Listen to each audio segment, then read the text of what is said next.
अभी उसी के साथ या उसके तुरंत बाद बिहार में भी विधानसभा के चुनाव होने वाले हैं। ये दोनों चुनाव निर्धारित करेंगे हम लोगों के आने वाले 5 साल का भविष्य। ये दोनों चुनाव निर्धारित करेंगे हमारे आने वाले 5 साल का भविष्य। और ना जाने एक करके हम लोगों ने कितने ऐसे 5 साल बर्बाद किए, जिसका नतीजा है कि आज आजादी के 75 साल के बाद भी आज भी हम लोग को सुनने को मिलता है कि बिहार पिछड़ा राज्य है, पिछड़ा राज्य है। कब तक बिहार पिछड़ा राज्य रहेगा, ये सवाल हम लोगों को पूछने की जरूरत है। ये सवाल हम लोगों को उन सत्ताधारी दलों से, उन सत्ताधारी नेताओं से पूछने की जरूरत है जो आजादी से लेकर अभी तक बिहार की सत्ता में शामिल रहे हैं। लंबे समय तक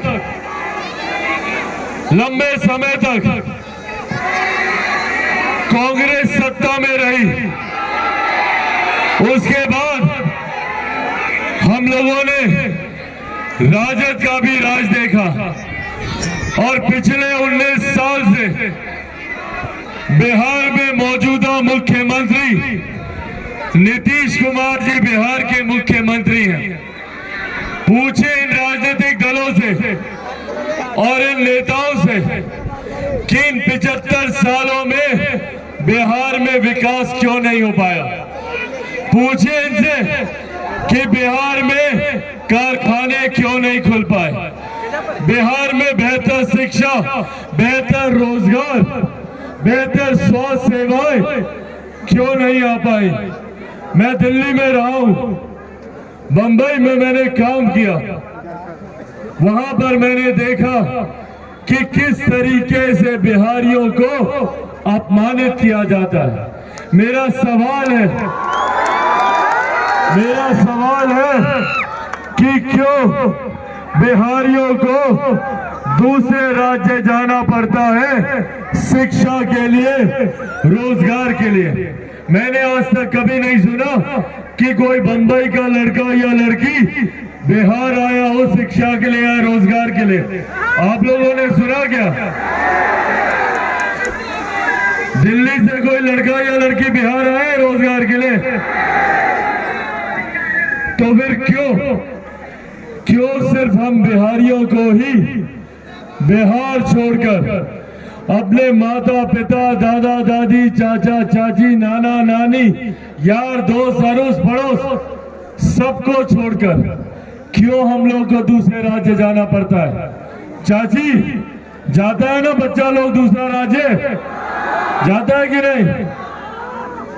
क्यों जाना पड़ता है? कोई बिहारी अपने परिवार को छोड़कर जाना नहीं चाहेगा। परिस्थिति हम लोग को मजबूर करती है। अगर यहाँ पे बेहतर शिक्षा के अवसर होते, रोजगार के अवसर होते, तो क्या हम लोग बिहार छोड़कर जाते क्या? नहीं है, इसीलिए हम लोग को जाना पड़ता है। आज की तारीख में अगर हम झूठ बोल रहे होंगे तो हमको टोकिएगा, अगर हम झूठ बोल रहे होंगे तो हमको टोकिएगा। बताइए, कोई ऐसा बिहार में सक्षम परिवार है जो जैसे ही सक्षम होता है सबसे पहले अपने बेटा बेटी को पढ़ने के लिए बिहार से बाहर भेजता है कि नहीं भेजता है? उसके बाद वो बच्चा या बच्ची वहीं पर जाकर पढ़ाई पूरी करता है, वहीं पर रोजगार हासिल करता है, वहीं पर घर खरीदता है, वहीं पर शादी करता है, वहीं पर बच्चे पैदा करता है और फिर उसी राज्य का होकर रह जाता है और वो व्यक्ति अपने ही राज्य में प्रवासी कहलाता है। ये परिस्थिति बिहार की बन गई है। इस परिस्थिति को बदलने के लिए जरूरी है कि हम ऐसे नेताओं को चुनकर बिहार की विधानसभा में भेजें। जरूरी है कि हम ऐसे नेताओं को चुनकर भारत की संसद में भेजें जो सही मायनों में बिहार के लिए, जो सही मायनों में बिहारियों के लिए सोच रखते हो। इसीलिए आने वाले दिनों में बिहार फर्स्ट और बिहारी फर्स्ट की सोच को चुनना जरूरी है। बिहार फर्स्ट, बिहारी फर्स्ट का धरातल पर उतरना, ये एक ऐसी सोच है जो बिहार को विकसित राज्य बनाने की दिशा में आगे लेकर जाएगी।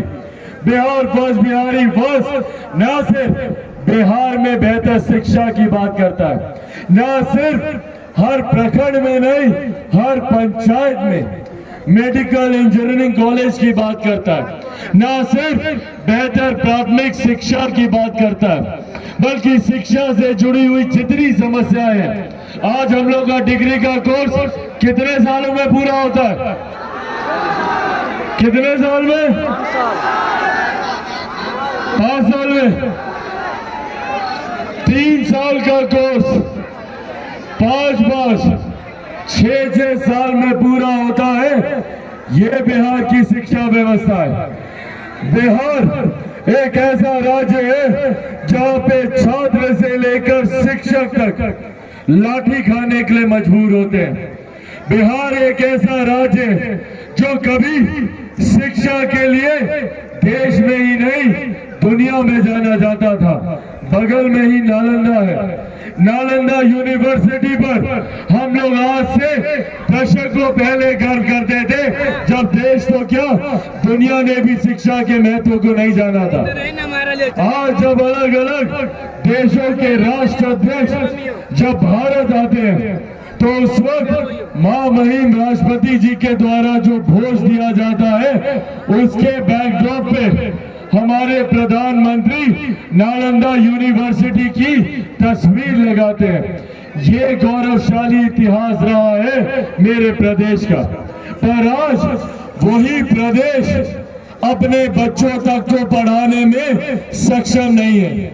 आज इसी प्रदेश के बच्चे दिल्ली जाते हैं, गुरुग्राम जाते हैं, बेंगलुरु जाते हैं, नोएडा जाते हैं, मुंबई जाते हैं शिक्षा के लिए, रोजगार के लिए। माताएं बहनें यहाँ पे मौजूद हैं, इनको मैं दिल्ली में देखता हूँ। एम्स में डॉक्टर के सामने दिनों दिन तक लाइन लगाकर खड़ी रहेंगी इलाज के लिए। ये परिस्थिति हमारे प्रदेश की बनी है। साथियों, अगर यही व्यवस्था रही तो वो दिन दूर नहीं जब बिहार एक बुजुर्ग प्रदेश बनकर रह जाएगा। बिहार से तमाम युवा पलायन कर दूसरे राज्यों की अर्थव्यवस्था को मजबूत कर रहे होंगे, दूसरे राज्यों की अर्थव्यवस्था को मजबूत कर रहे होंगे, और वही हम लोग अपने प्रदेश में शिक्षा रोजगार के लिए तरस रहे होंगे। इसीलिए साथियों, आज ये आग्रह करने आया हूं, हम लोगों को जात पात धर्म मजहब में बांटने की सोची समझी साजिश की जाती है, ताकि हम लोग जात पात में बटे रहे और ये बाकी के राजनीतिक दल अपना राजनीतिक समीकरण बनाकर सत्ता का सुख भोगते रहे।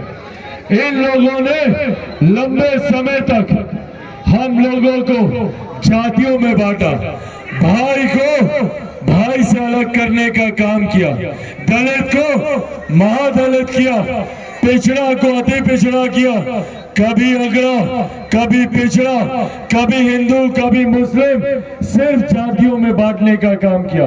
और बदले में हम लोग को क्या मिला? आज भी वही बदहाल परिस्थिति पर बिहारी खड़ा है। आज चिराग पासवान से मुख्यमंत्री नीतीश कुमार जी को इतनी नफरत क्यों होती है? मुख्यमंत्री नीतीश कुमार चाहते हैं कि चिराग पासवान को समाप्त कर दिया जाए, चिराग पासवान की राजनीतिक हत्या कर दी जाए। क्यों भैया?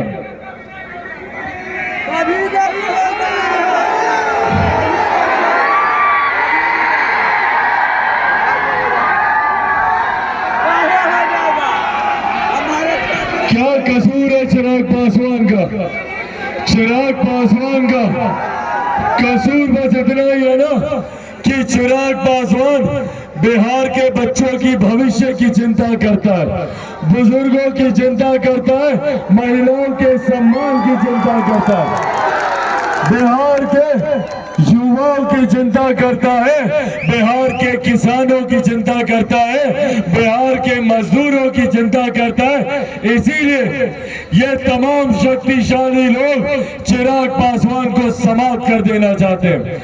षड्यंत्र रचा जाता है कि कैसे चिराग पासवान को समाप्त किया जाए। भाई, हमारे खिलाफ कोई कोर्ट कचहरी में मुकदमा नहीं है, हमारा कोई आय से ज्यादा संपत्ति नहीं है। उसके बाद कैसे चिराग पासवान को समाप्त किया जाए?